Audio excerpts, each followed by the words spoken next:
So I think at least Carol, Rebecca, and I have a copy of the agenda.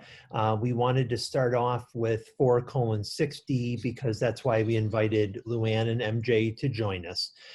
So what I thought is, I'll just kind of make an opening statement and then, MJ can jump in, or we can just, ask questions or go back and forth, and however we want to do it. So I think that, first of all, I think where this came up is that some members of the board have been thinking in the past and recently that, we have this board policy and we use it when we're doing construction and when we're doing other things, but we don't tend to use it when it comes to technology. And I think that a couple board members wanted us to research that and see what we could come up with and report back to them. So one of the things that they asked us is to go and find other districts who do this, and what are their examples. Well, as we did that, there are no other districts that do this, and I think it's like when MJ's calling around to other districts, they're kind of like, "What are you talking about? Why would you do this?" And I think it just has to do largely with the number of things we would have to go through, and then how the technology process kind of differs from the rest of the processes and how they work. So MJ or Luann, but maybe I'll start with MJ. Can you just kind of give us an overview of kind of backing up what I'm saying with examples or greater clarification if you want to, in regard to all this before we get into specific questions? You're on mute. Sure. Let me start out with saying all of our technology purchases do follow the Illinois School Code and the purchasing manual that does get published. So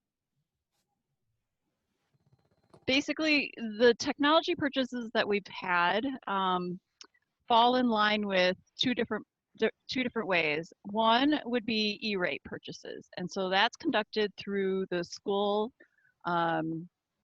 and Library Corporation, and that is funded, or at least discounted, with federal support, federal dollars. So for the last, I think it's like 6 or 7 years now, the SLC supports different categories of technology spending for all districts in Illinois. And this is like nationwide as well.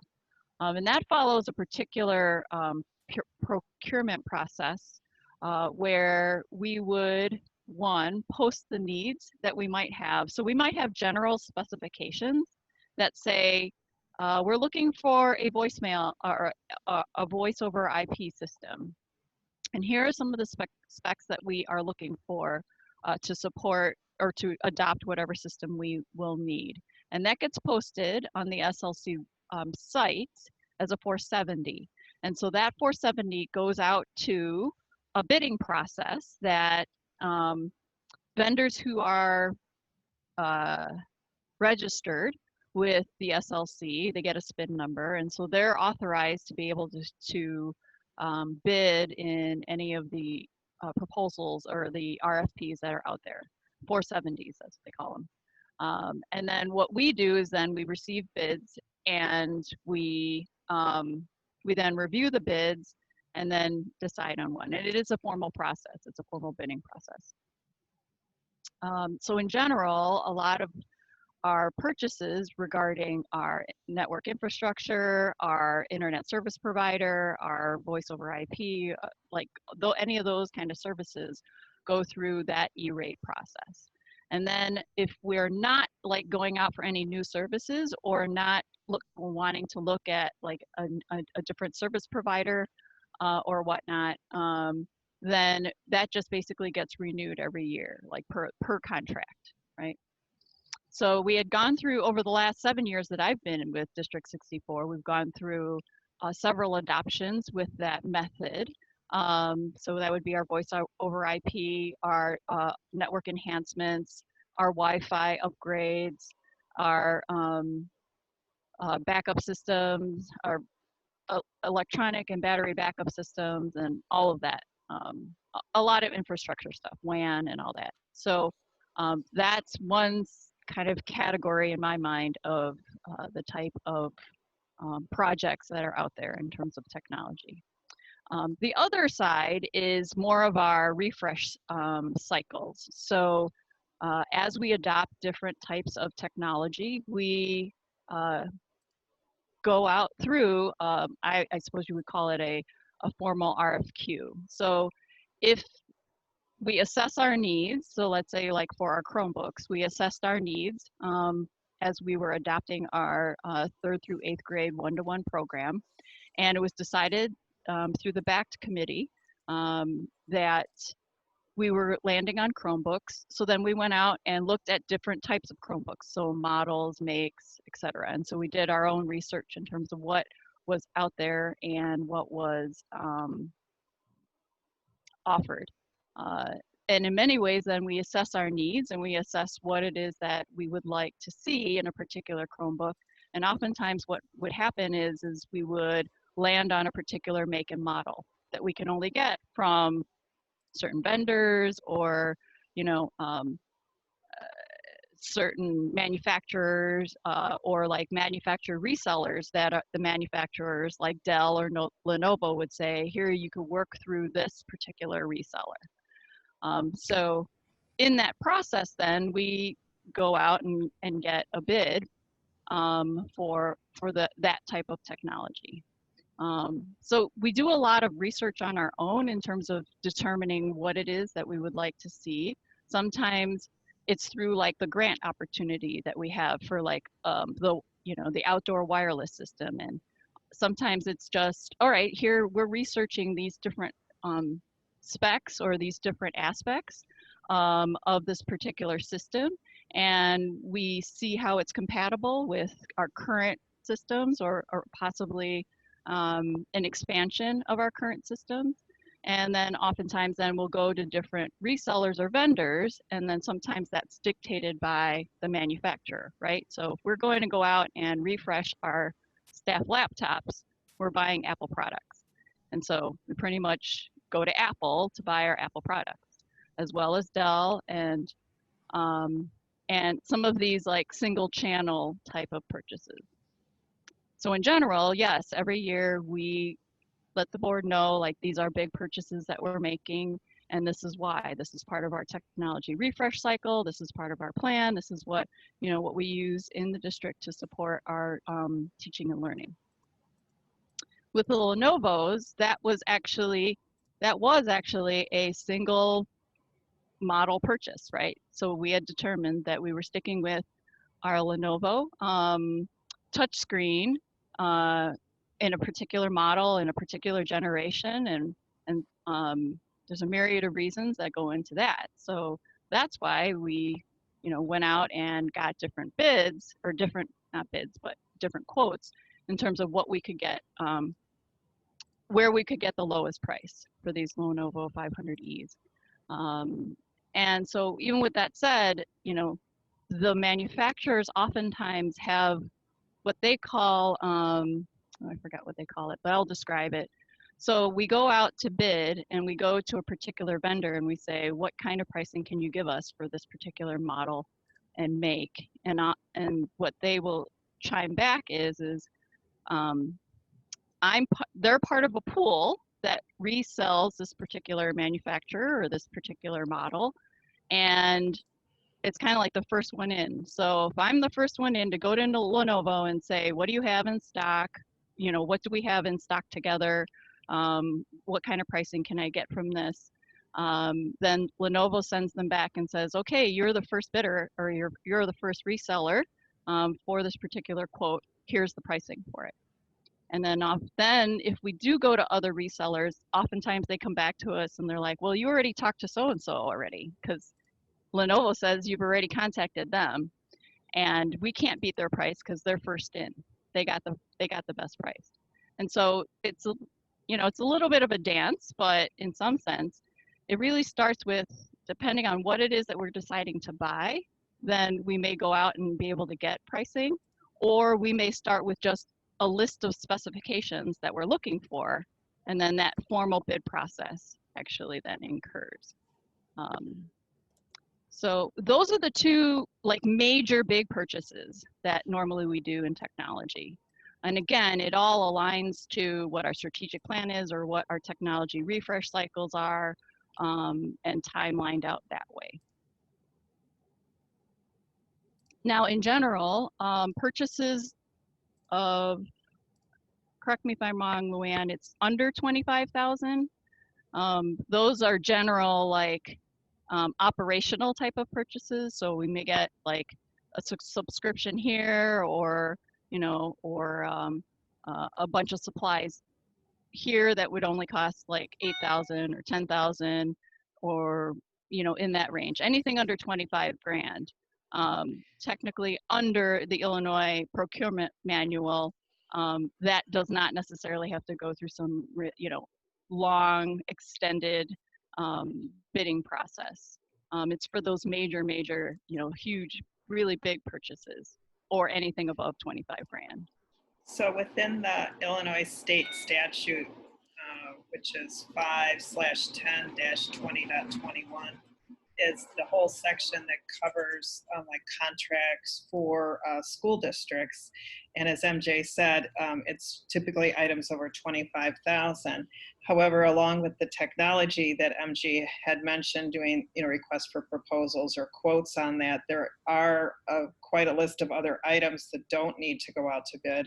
One of those I would call your attention to is utility services.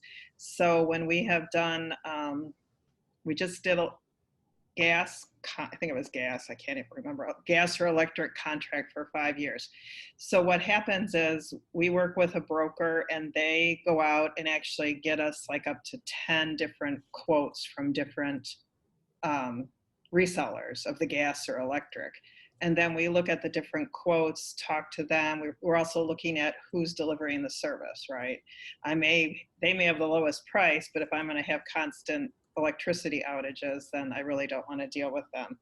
So that's another area where it's not something that's bid out. And then there's other items, such as if you were hiring a new architect, there's like a whole procedure that you go through for that. Or if you were hiring new attorneys. So there's a whole list of things that, like when they talk about individuals, they would possess a high degree of professional skill, so where that becomes a very important part. Or where MJ is saying with the computers or any type of system that we would be buying, we lay out the exact specifications that we need for that. So it's really these more highly specialized items that could exceed 25,000 that are in the list of items that don't necessarily, by Illinois law, need to be bid out.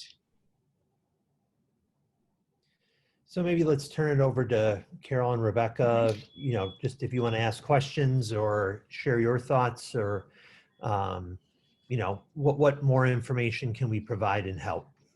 Well, the last meeting, my main question was how burdensome would this be? And it sounds like the answer is pretty burdensome. Is that fair? Okay. Yeah. So doing how we do through E-rate and the things that we bid out through mine, I mean, we're following all the law, but for us to start having to do that with everything we're doing, I mean, we wouldn't even have the staff to do that. And it does involve quite a bit of legal fees also when you're developing bid specifications, because we want to make sure they're correct, because that could be even a worse situation for us. Yeah. And arduous in the sense too, there's a certain timing as well. In different model releases, different system releases, and sometimes they don't necessarily align with the timing of when we want to reserve a certain large quantity of inventory, and then and that's similarly to what we experienced in the spring, where we were working with one vendor because we had worked with them in the past and had said, hey, what kind of inventory do you have? We could potentially be going 1-to-1 into our second grade. What could you do for us? And they actually matched our last year's price, which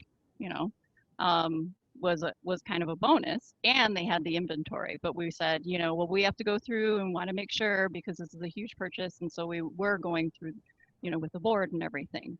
But to go out for like a formal, what they call RFQ or RFP, right? So if we have a proposal out that's more general, that is, well, here are the general specifications that we want. Tell us the different brands and the different, models that are out there that could fulfill this. Well, while we've already done that kind of work on our own, it would have, caused us a huge, larger delay of like trying to acquire like that kind of inventory. So it kind of depends on when you do your homework up front, right? And we, I don't know, if you haven't met Gorman yet, who's our network manager, we tend to be on the real frugal side, real frugal side. I mean, we take spending taxpayer dollars like pretty seriously. So sometimes to a fault. And so in some sense though, we do a lot of homework. We do a lot of like kind of market watch in terms of like what's out there, the models, when to get them, when they get released, when the, sometimes technology gets released and that's like the cutting edge stuff. And then the like maybe 1-year-old models totally get like price cut.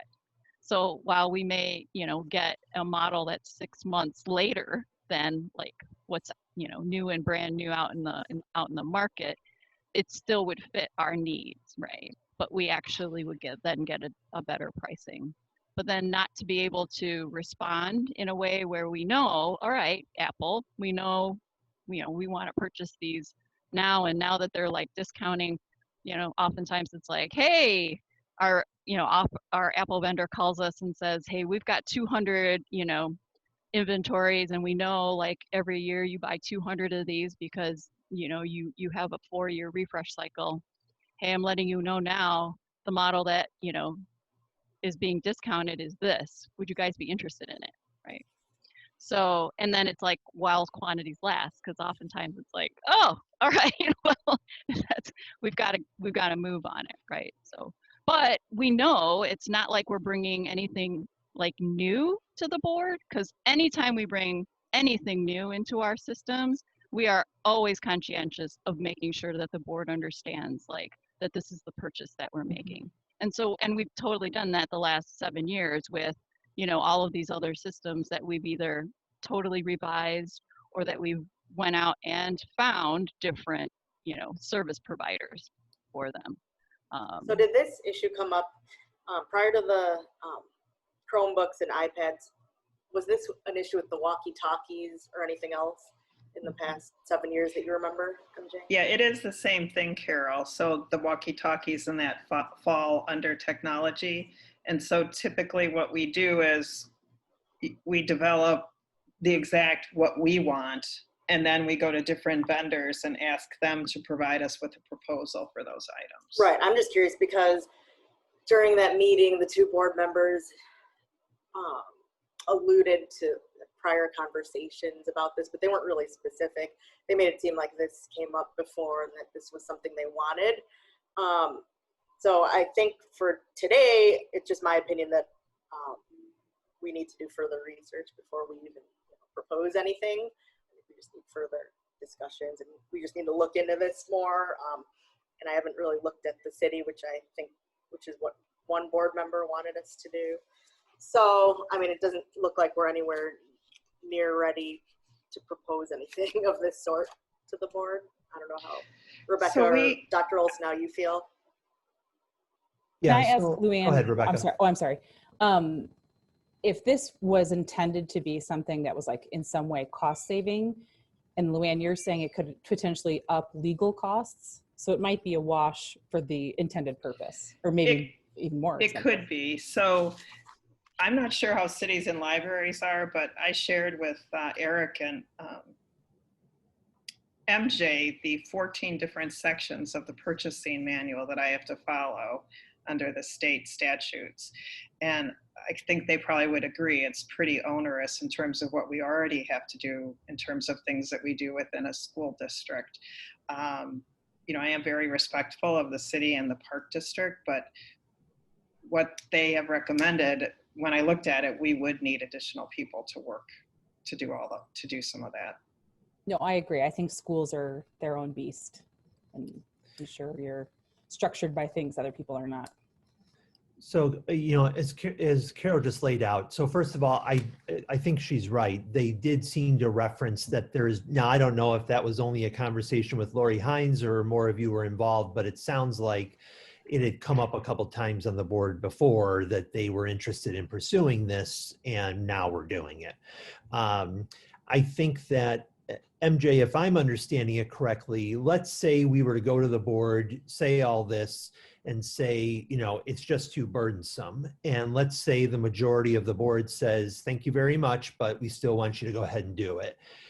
It's like we can't even do the same bid process that we do like Luann does, because you're dealing with different intricacies of how the tech world works. So, I'm wondering, is this a part one and part two? Like, do we go back to the board and explain all this and have a conversation about it? And then if they say, well, we still want you to move forward, then we do research into how best to, move forward and how best to make it happen. But I also see what Carol's saying. We could do our own research more and wait before we come back to them. I'm comfortable either way.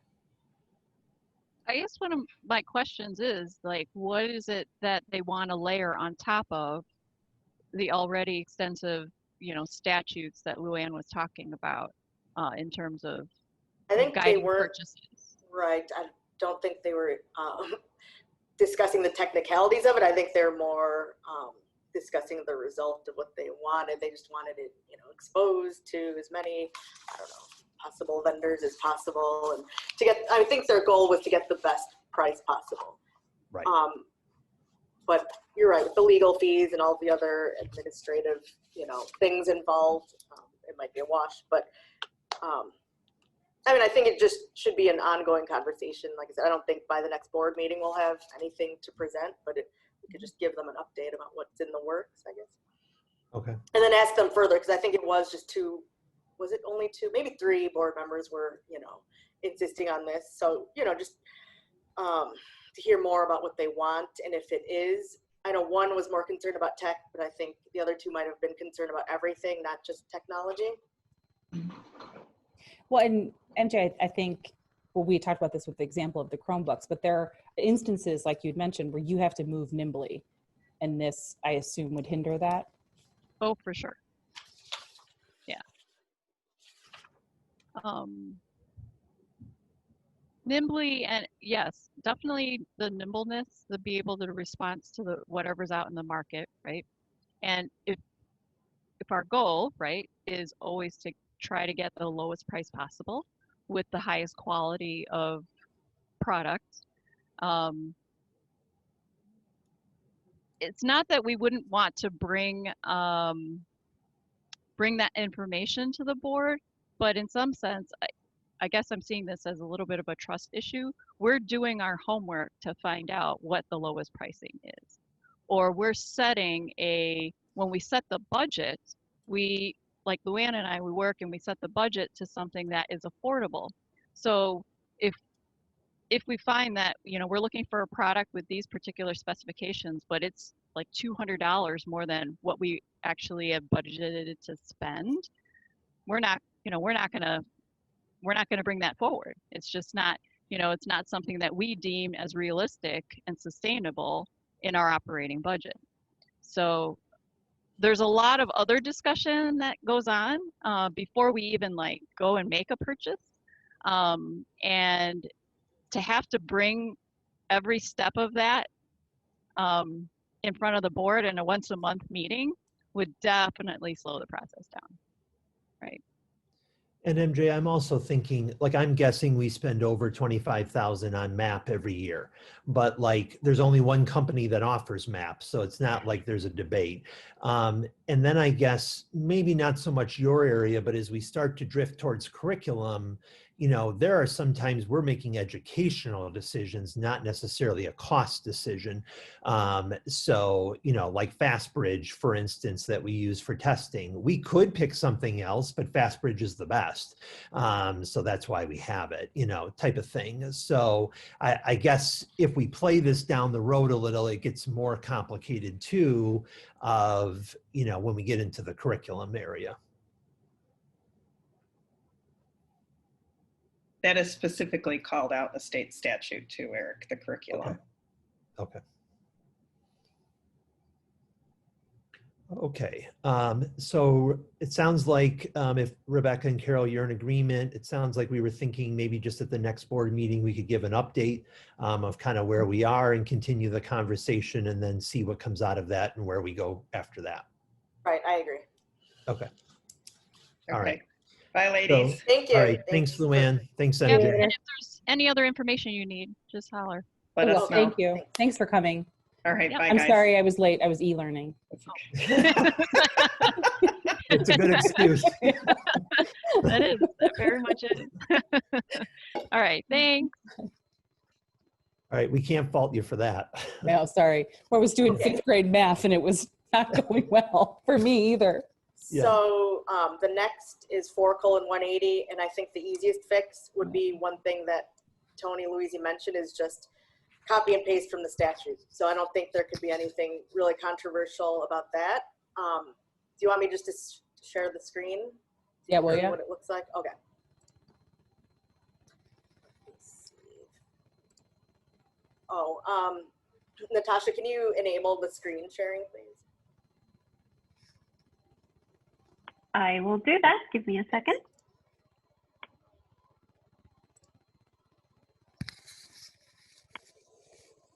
Try it now. I think it should be good. So,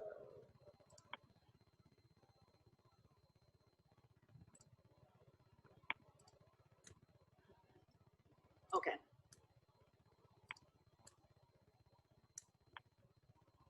So at the bottom is the Press 104 language that we're not incorporating. It's highlighted right here. Mhm. Yeah. That's the portion that the board didn't want. And then this is in blue, that's from the statute.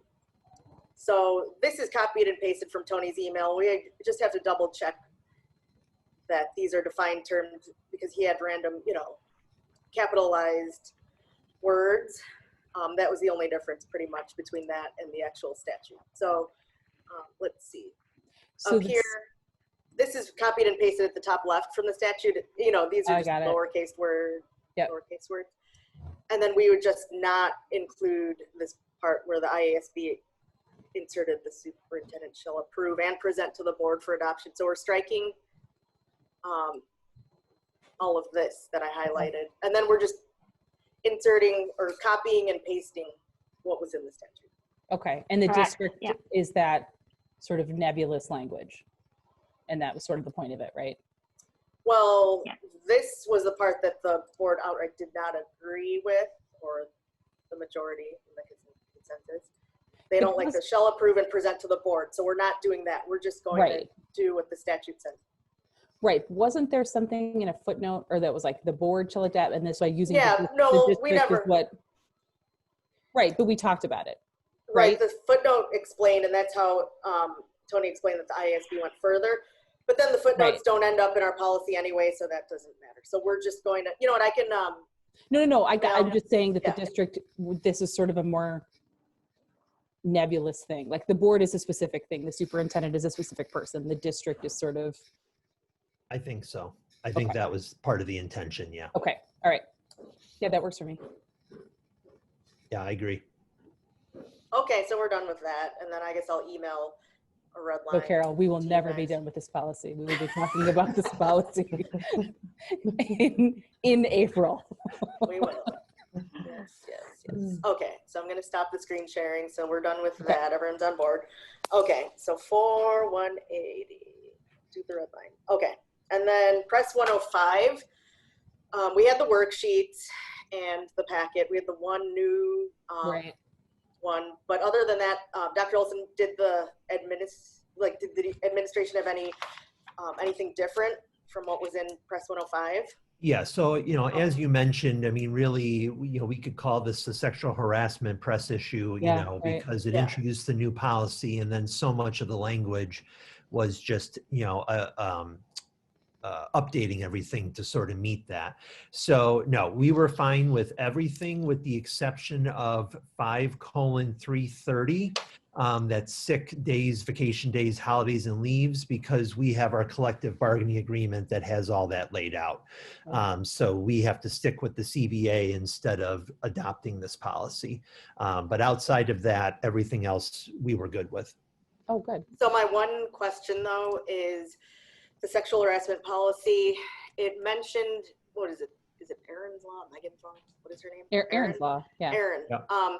It mentioned a thing, it said like K through 12, which obviously we don't have 9 through 12. So do we need to change that to end at 8th Yeah, grade? when we revise the policies and submit them to press, we always tailor it and remove Okay. the high school part. Yeah, I always do that afterwards. Yeah. Okay, that was the only Yeah. change I had. Okay.